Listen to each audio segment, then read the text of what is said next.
उसके लिए राशि रखे गए 5,05,505 रुपए। जलो परम पूज्य संत श्रमणी आचार्य भगवान विद्यासागर जी महामणि राज्य की, समस्त आचार्य संघ की। आसू दे, सभी लोग अपने अपने स्थान पर बैठेंगे, कोई खड़े नहीं रहेंगे।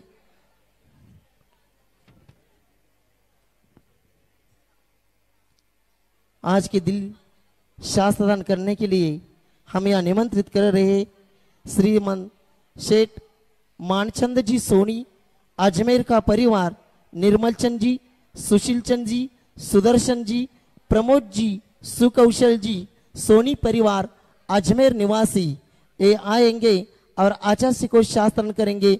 इनकी भावना है त्रिकाल चौबीसी की एक प्रतिमा जी रखने की, उन्होंने आज स्वीकृति दी है। वे आए और आचार्य को शास्त्रदान करें।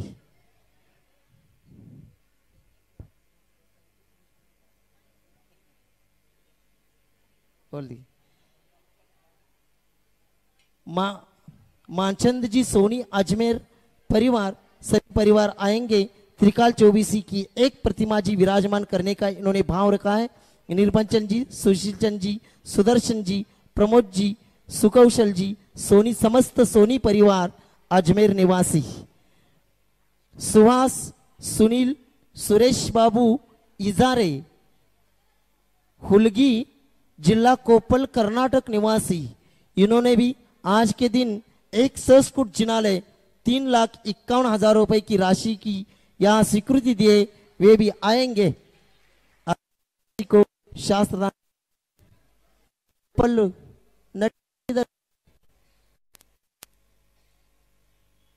कोप्पलोले त्यांना हिंदी कळत नहीं। भागचंद जी सोनी परिवार, हाँ, इनकी विशेषता आप कभी अजमेर गए होंगे तो सोने की नसिया जो है वही इनके परिवार ने बनाया है, पूर्वजों ने ये सोने की नसिया बनाई है। ऐसा ये सोनी परिवार है।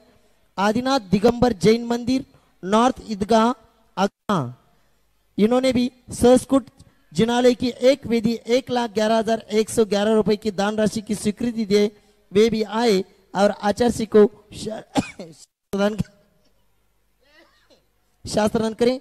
आरिका विलक्षणमती माता जी का गृहस्थ जीवन का परिवार, अनिता जैन, नितिन जैन, सुरभि जैन, समस्त जैन परिवार हैदराबाद टड़ा वाले, वे भी आएंगे और इन्होंने भी आज छत्र चामर भामंडल के लिए यह दान स्वीकृति दिए। आचार्य को शास्त्रदान करेंगे। आरिका विलक्षणमती माता जी के गृहस्थ जीवन का परिवार, सौ ज्योतिताई दुरावी कुटाफड़े जावड़ा बाजार, इन्होंने भी 55,555 की दान राशि की स्वीकृति आज के दिन यह छत्र चामर भामंडल के लिए दिए। वे भी आएंगे और आचार्य को शास्त्रदान करेंगे। रीता जैन धर्मपत्नी, सुनील कुमार जी जैन, गुड़गांव दिल्ली निवासी, इन्होंने भी आज के दिन छत्र चमर भामंडल के लिए 55,555 की दान राशि दिए। वे भी आए और आचार्य को शास्त्रदान करे। सौ सविता सतीश कासलीवाल मनराज परिवार, आज इनका जन्मदिन है, उसके उपलक्ष्य में इन्होंने एक सोने की अंगूठी यहाँ दान में दी है। वे भी आए और आचार्य जी के चरणों में श्रीफल अर्पण करके आशीर्वाद प्राप्त करें। मनोज कुमार, कुणाल कुमार गंगवाल, कचरूलाल जी गंगवाल जावड़ा बाजार, इन्होंने भी एक सोने की अंगूठी आज के दिन दिए। वे भी आए और आचार्य जी के चरणों में श्रीफल अर्पण करके आशीर्वाद प्राप्त करके गुप्त दान के रूप में भी एक सोने की अंगूठी आज के दिन आई है। सोनी जी के नसिया से ये अजमेर के जो लोग आए हैं, आचार्य ने एक बार वहां 36 घंटे लगातार बैठ करके ध्यान लगाया था। ऐसे ही सोने की नसिया जिन परिवार ने बनाया है वो परिवार आया है आज के दिन।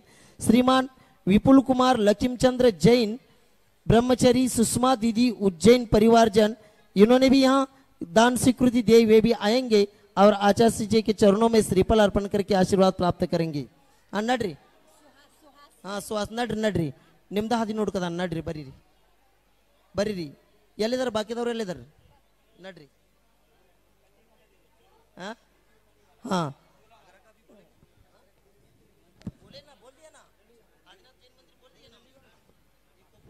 सुहास जी, सुनील जी, सुरेश बाबू इजारे, हुलगी कोप्पल परिवार नडरी नडरी, इन्होंने 3,51,000 रुपए की दान राशि की एक स्वीकृति आज संस्कृत जिनालय के दिए। वे भी आएंगे और शास्त्र दान करेंगे। संतोष, अशोक, अविनाश, लोकेश, रूपाली, हेमंत, इंदौर निवासी, इन्होंने भी आज के दिन दान स्वीकृति दिए। आएंगे और आचार्य के चरणों में श्रीफल अर्पण करके आशीर्वाद प्राप्त करेंगे। आज के दिन यहाँ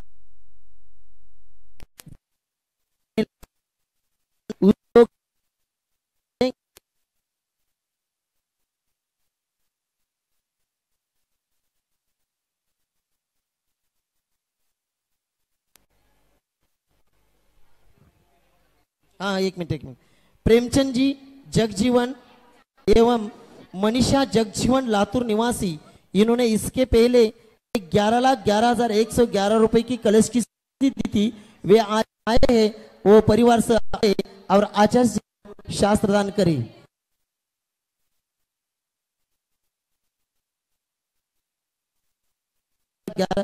की एक कलश उन्होंने स्थापना किया था, आज आए वे भी आएंगे और आचार्य को शास्त्र दान करेंगे।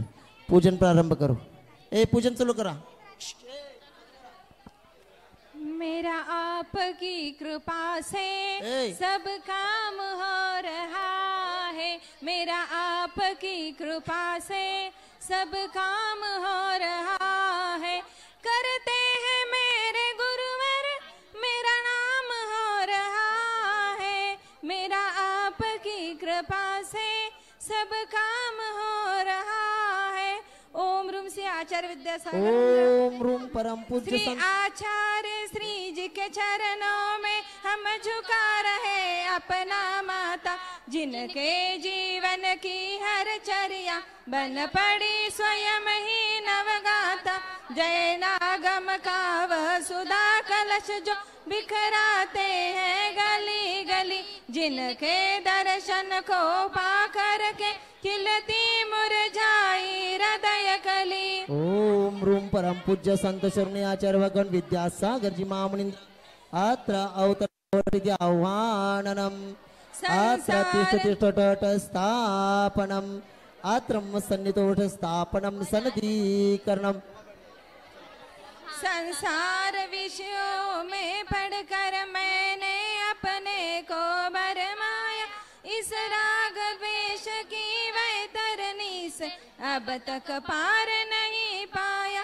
तब विद्या सिंधु के जलकन से भव कालुष धोने आया।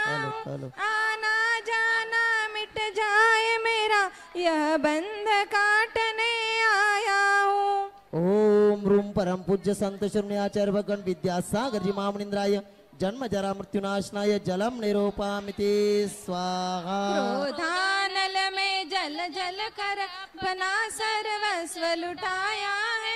निज शांत स्वरूप न जान सका, जीवन भर इसे बुलाया है।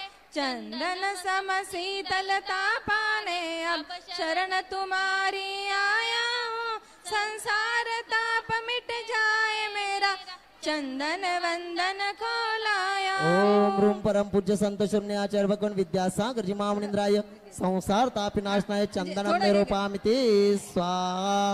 ओम रूम परम पूज्य संत शरणी आचार्य भगवान विद्यासागर जी महामुनिंद्राय अक्षय पद प्राप्त अक्षतम निरूपामिति स्वाहा। ओम रूम परम पूज्य संत शरणी आचार्य भगवान विद्यासागर जी महामुनिंद्राय काम बाण विनाशनाय पुष्पम निरूपामिति स्वाहा। ओम रूम परम पूज्य संत शरणी आचार्य भगवान विद्यासागर जी महामुनिंद्राय क्षुधा रोग विनाशनाय नैवेद्यम निरूपामिति स्वाहा। ओम रूम परम पूज्य संत शरणी आचार्य भगवान विद्यासागर जी महामुनिंद्राय मोहंधकार विनाशनाय दीपम निरूपामिति स्वाहा। ओम रूम परम पूज्य संत शरणी आचार्य भगवान विद्यासागर जी महामुनिंद्राय अष्टकर्म दानाय धूपम निरूपामिति स्वाहा। ओम रूम परम पूज्य संत शरणी आचार्य भगवान विद्यासागर जी महामुनिंद्राय महामोक्ष फल प्राप्तय फलम निरूपामिति स्वाहा। जग के वैभव को पाकर मैंने दिन से दिन कैसा अलमस्तरा, चारों गतियों की टोकर को गाने में ही अभ्यस्तरा। मैं हूँ स्वतंत्र ज्ञाता दृष्टा, मेरा पर से क्या नाता, कैसे अनर्घ्य पद पा जाऊं, यह अरुण भावना बताऊं। ओम रूम परम पूज्य संत शून्य आचार्य भगवान विद्यासागर जी महामनिंद्राय अनर्घ्य पद प्राप्त अर्घ्यम निरूपामिति स्वा। बाहों की निर्मल सरिता में अवगाहन करने आया हूँ, मेरा सारा दुख दर्द कर यह अर्घ्य भेटने लाया। हे तपो मूर्ति आराधक, हे योगीश्वर, हे मासन, हे अरुण कामना देख सके युग युग तक आगामी बसंत। ओम रूम परम पूज्य संत शून्य आचार्य भगवान विद्यासागर जी महामनिंद्राय अनर्घ्य पद प्राप्त जयमाला पूर्णार्घ्यम निरूपामिति स्वाहा। ओम नमः सिद्धेभ्यः, ओम नमः सिद्धेभ्यः, ओम नमः सिद्धेभ्यः। अहिंसा परमो धर्म की। आचार्य गुरुवर श्री कुंद कुंद भगवान की। आचार्य गुरुवर श्री ज्ञान सागर मुनि महाराज की। जलो परम पूज्य संत श्रमणे आचार्य भगवान विद्यासागर जी महामुनि राज जी की, समस्त आचार्य संघ की।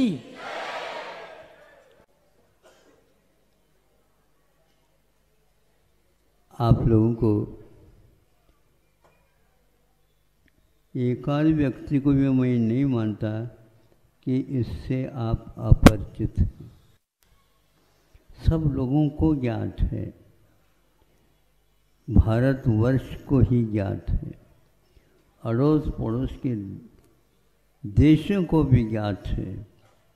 अब इतना ही नहीं, इस देश के विषय में विश्व के जो प्रसिद्ध देश हैं, अमेरिका जैसे, वह भी इसके लिए लालायित है कि इस भारत के बारे में और भारत में रहने वाले जो उपासक है भारत के ही, उनके विषय में भी उन्होंने अपना विषय तैयार किया है। ये सुन करके हमें ऐसा लगता है तो महाभारत के समय पर पांडवों और कौरवों को एक आचार्य प्रसिद्ध थे जिनको द्रोणाचार्य बोलते हैं, उनको गुरु मान करके सब लोगों ने शिक्षा प्राप्त करना प्रारंभ किया था। वो वही भारत है जो आज में भी वह अपना प्रभाव दिखा रहा है।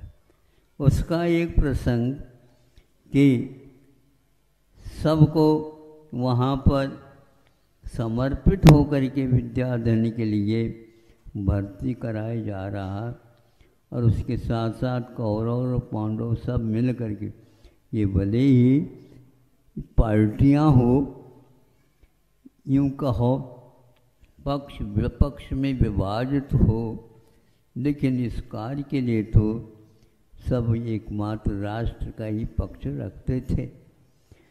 अब उसमें एक व्यक्ति वह भी जुड़ना चाहता था, जुड़ने के लिए आया कि मैं भी इस शिक्षा को प्राप्त कर सकता हूँ, आप यदि हमारे ऊपर कृपा कर दे तो उसके परिचय वगैरह होने के उपरांत कहा गया, यह तुम्हारे लिए विद्या नहीं है, ये क्षत्रियों के लिए है। ठीक है, मैं उसके लिए योग्य नहीं है तो मैं आगे विपरीत तो नहीं सोचूंगा, फिर भी जिज्ञासा एक वो ऐसी वस्तु होती है अध्ययन के लिए, उसको कोई मना नहीं कर सकता। फिर भी आप लोगों ने सोचा है मेरे विषय में, तो कोई बात नहीं। तो वह व्यक्ति चला गया, किंतु उसी समय संकल्प किया था कि मेरे भावों में ये ताकत है, तो ये अध्ययन मुझे ऐसे ही द्रोणाचार्य की मैं अपने दिल में स्थापना करूँगा। और एक वृक्ष के नीचे उसने एक बिंब की स्थापना करके और प्रतिदिन करता था, और इसकी उपासना के साथ अपनी जिज्ञासा को, अपनी भावना को पूर्ण करने के लिए ऐसे इधर से छोड़ूं तीर, किधर छोड़ूं तीर, यह तीर तीर तक पहुंच जाए। तीर में तट होता है कि मैं इस विद्या में पारंगत हूँ। और ये करता करता उसके पास पूरी वह विद्या आ गई। आपको ज्ञात होगा ये कथा हमने दूसरी या पहली कक्षा में पढ़ी थी, किंतु ये कथा आज भी आप लोगों को झकझोर करती है कि यहाँ की भारतीयता क्या है।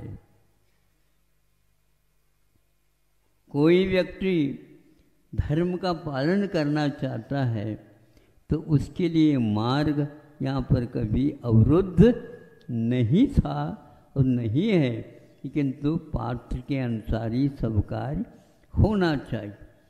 कालांतर में ये हुआ ऐसा है कि एक पेड़ के ऊपर आम लगा हुआ था, उस आम को एक तीर के माध्यम से अर्जुन ने गिराना चाहा। उसी समय दूसरी तरफ से भी वहीं पर जहाँ राम का तीर पहुंचा था वहीं पर वह भी गया और वह आम नीचे आ गया। तो आते ही अर्जुन ने पहले उसको लेना चाहा, लेकिन कहा नहीं, हमारा भी तीर वहीं पर गया है और वह आम के तोड़ने में यह भी तीर काम कर रहा है। तुम कौन हो, कैसे हो, कहाँ से आए हो, आदि आदि अर्जुन ने पूछा। उसका उत्तर दिया, तुम्हारे गुरु कौन है? हमारे गुरु द्रोणाचार्य जी हैं। सोचो विचार करो, थे द्रोणाचार्य? नहीं थे, लेकिन भावों में उन्होंने स्वीकार कर लिया था। यह सब वहाँ तक पहुँच गई। पूछा गया द्रोणाचार्य ने, तुमने कैसा सीखा, क्या सीखा? तो ये सब आपकी कृपा है, आपने मुझे ये रास्ता बताया। ये आप यहाँ पर आपको हम सिखा नहीं सकेंगे, कोई बात नहीं, लेकिन मैं सीख तो सकता हूँ। सिखा नहीं सकते यार, लेकिन मैं सीख तो सकता हूँ, क्योंकि यह आत्मा का ज्ञान का स्वभाव है। क्यों नहीं प्राप्त किया जा सकता? फिर भी ऐसा ऐसा है। तब उसको लगा कि आगे की बात तो आपको क्या कहूँ, इतना अवश्य है कि अर्जुन इसमें दंग रह गया कि यह क्षत्रिय का होते हुए भी ये एक ऐसा पवित्र आत्म तत्व जिसने इसको इस प्रकार से स्वीकार किया। सारे होने के उपरांत भी एक बात और, वहाँ पर कुत्ता भौंकता हुआ आ गया और उसके लिए तीर दिखाने लगे। तो यह एकलव्य ने ऐसे बाण छोड़ता गया, कुत्ते को तो कुछ भी नहीं लगा, किंतु शब्द ही उसके बोल नहीं सका, वह कुत्ता भौंक नहीं सका और उसका जीव का रक्षण भी हुआ है। तो इस प्रकार शब्दों को भेजने की क्षमता, शब्द किसी काव्य में नहीं आ सकती, लेकिन उस तक पहुंचने की क्षमता इन विद्याओं में थी।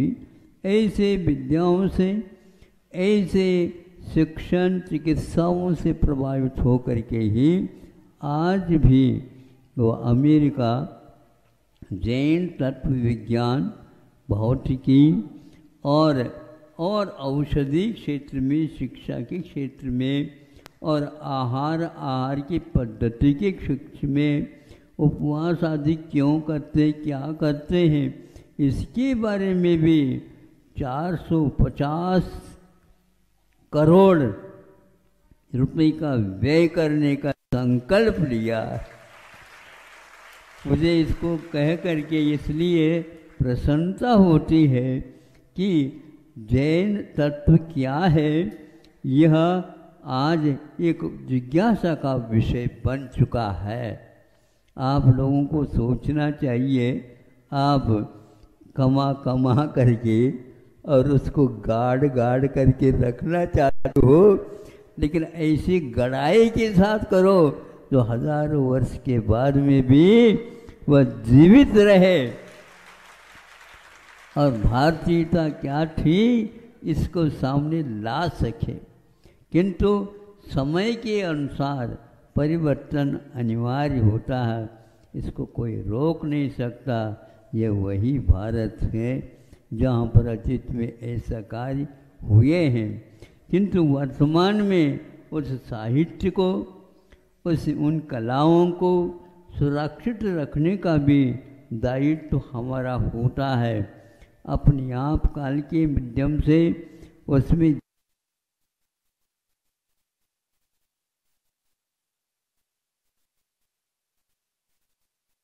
अनिवार्य है, उसके बिना नया खाता खुल नहीं सकता। नए खाता खुलने के लिए भी यह जैसे किसान उस पूरी जमीन को वह साफ सुथरे बनाने के लिए सब कुछ कर लेता है और अगली फसल की प्रतीक्षा में रह जाता है। हमें भी जो यह तीर्थ का अवसान होने के उपरांत ये जो तैयारियां हैं, आगे के तीर्थ की योग्यता इसी में है और यहाँ पर उसी प्रकार की व्यवस्था प्रारंभ होगी। अभी भी हमारा कर्तव्य यह है कि उस एकलव्य की भांति, पांडवों की भांति हमें एकजुट होकर के काम करने की आवश्यकता है। इसमें ये कहना चाह रहा हूँ, भारतीय कलाएं अपने आप में बहुत अनूठी थी और हैं, इसमें कोई संदेह ही नहीं है।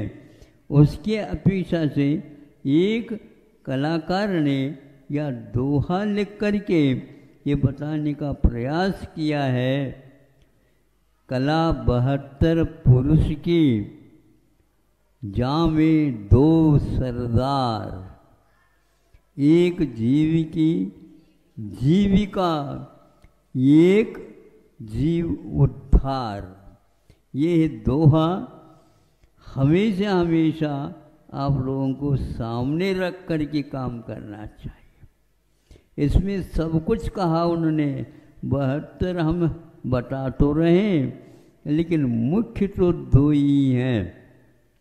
भारत कभी भी मांगने वाला देश नहीं रहा है, किंतु कर्तव्य मान करके जिसके लिए आवश्यकता है उसकी पूर्ति करने में वह आगे पीछे नहीं देखने वाला है। ऐसा ही भारत सिद्ध होता है। तो एक जीव की जीविका पराश्रित नहीं होते हुए अपने जीवन को चलाने के योग्य सामग्री का स्वयं उत्पादन करें, यहाँ उस दोहा में अर्थ निहित है। और एक जीव उद्धार, जीव का उद्धार इतनी मात्र से नहीं, तो वह जीव का उद्धार आत्मा से। यह शरीर भिन्न नहीं, यह आपा इसके साथ मान करके जो हम चल रहे हैं उसी के द्वारा ये सब पाप घटित हो रहे हैं। उन सब पापों से दूर होने के लिए इस वेद विज्ञान की बड़ी आवश्यकता है। यह इस दोहे के उपसंहार में उन्होंने लिखा है। इसमें सब भारतीयता निहित हो गया, अर्थ के अपेक्षा से, शब्दों की अपेक्षा से। और आज उन्हीं का यदि अनुकरण थोड़ा भी हम कर लेते हैं, अवश्य ही आगे हमारी पात्रता आ सकती है। समय आपका हो गया है और प्रतिदिन दिन छोटे होते जा रहे हैं, दिन नहीं रात बड़ी होती जा रही है। चातुर्मास का भी अंतिम छोर के तरफ गति तीव्र गति से के साथ बढ़ रही है। क्रम प्रवचन का और पूजन का इत्यादि का प्रतिदिन का बंधा हुआ है। हमारा कहना है वही व्यक्ति चतुर माना जाएगा। इस समय का सदुपयोग, जिस प्रकार आप धन की संपदा का संरक्षण चाहते हैं, उसी प्रकार संस्कारों के संरक्षण के लिए समय का सदुपयोग करके साहित्य इत्यादि का आलोड़न करते रहना, क्योंकि वह दुकानदार माना जाता है सही सही मायने में कि अपनी लेखा जोखा रखता है, लिख करके और सरसरी निगाह से उसको देखता रहता है दुकान चल रही है क्या नहीं, सही सही सही सही दिशा की ओर यदि दुकान नहीं है तो दोनों कानों से सुन लो ये दुकानदार। दुकानदार किसको बोलते हैं? गुरु जी कहा करते थे प्रत्येक के पास दो कान है, दोनों कानों से सुन लो दुकानदार कि यह एक प्रकार से तुम्हारी दुकान चलने वाली नहीं है, इसमें सब समाहित हो रहा है। कुछ ऐसे जैन साहित्य में विकृतियाँ आती चली जा रही हैं जो विद्वान संस्कृत और प्राकृत के नहीं हैं, तो हिंदी की और जो कोई भी तात्कालिक भाषा में लिखा है उनकी शरण ले करके अर्थ निकालने का प्रयास किया जा रहा है, किया जा चुका है। आगे भी उनके भाव यही है, यही हमारा सही है, ऐसी जो धारणा बनाए रखी है उनके लिए हमारा कहना है अभी 18,500 वर्ष शेष है।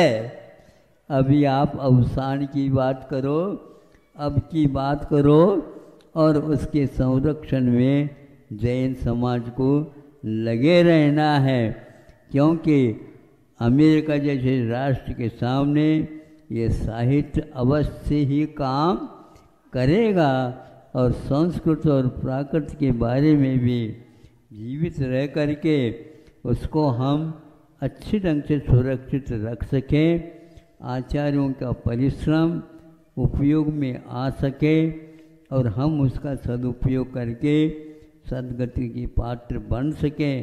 यही संक्षेप से आज आप लोगों के सामने कहना था। अहिंसा परमो धर्म की। हेलो हेलो, चलो परम पूज्य संत श्रमणे आचार्य भगवान विद्यासागर जी महामणि राज्य की, समस्त आचार्य संघ की।